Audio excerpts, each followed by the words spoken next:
ஆண்டவராகிய இயேசு கிறிஸ்து நாமத்தில் உங்களை வாழ்த்துகிறேன்.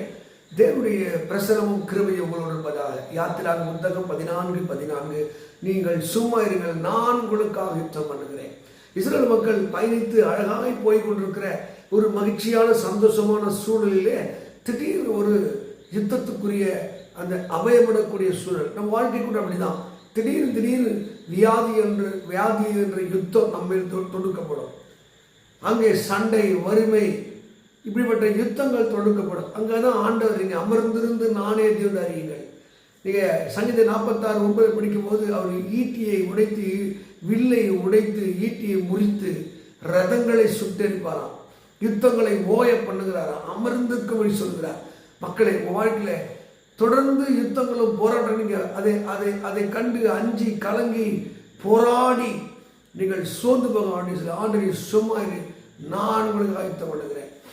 அங்கே பேச 6 நமக்கு மாம்சத்தோடு ரத்தத்தோடு இல்லை, துரைத்தனங்களோடு வானமண்டல பொல்லாத ஆவியின் சேனைகள் நமக்கு யுத்தம் உண்டு.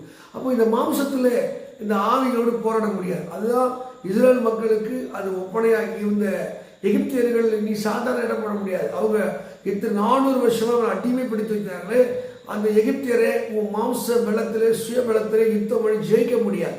கர்த்தர் சொல்கிறது ஆவிக்குரிய யுத்தம்.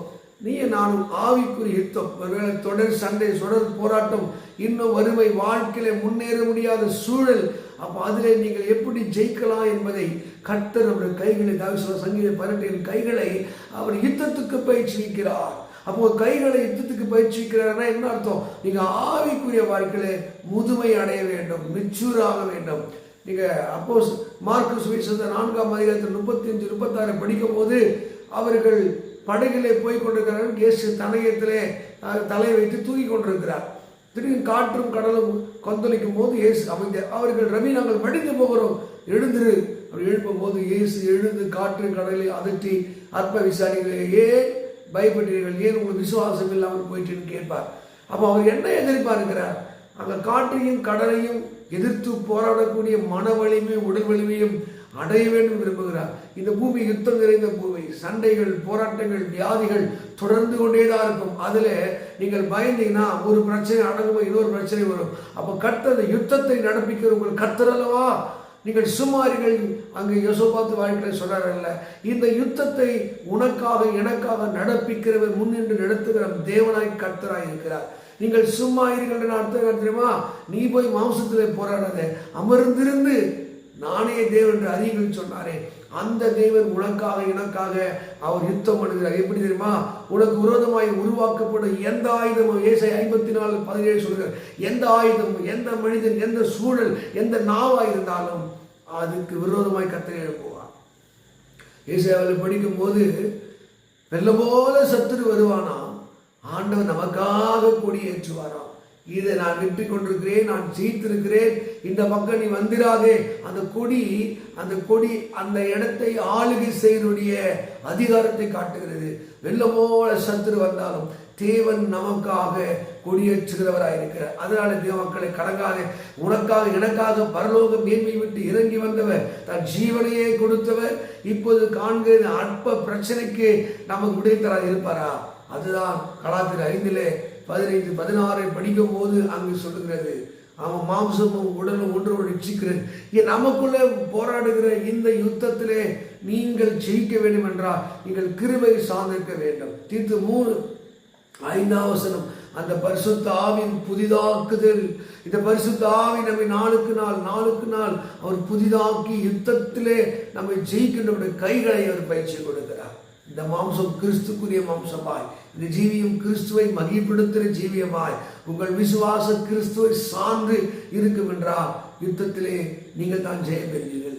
அதுதான் மோசிக்கும். நீங்கள் சும்மா இருங்கள், கோயே நீ நகர்ந்து முன்னணி போயிருங்கள், உன் கையில இணைந்து கோலை நீட்டு.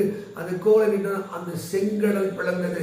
நீங்க பயந்து ஓடாத, செங்கடலே நான் சொன்னா பிளக்கும் என்று அந்த அதிகாரத்தை கர்த்தர் தம்முடைய சபை எடுத்து எதிர்பார்க்கிறார்.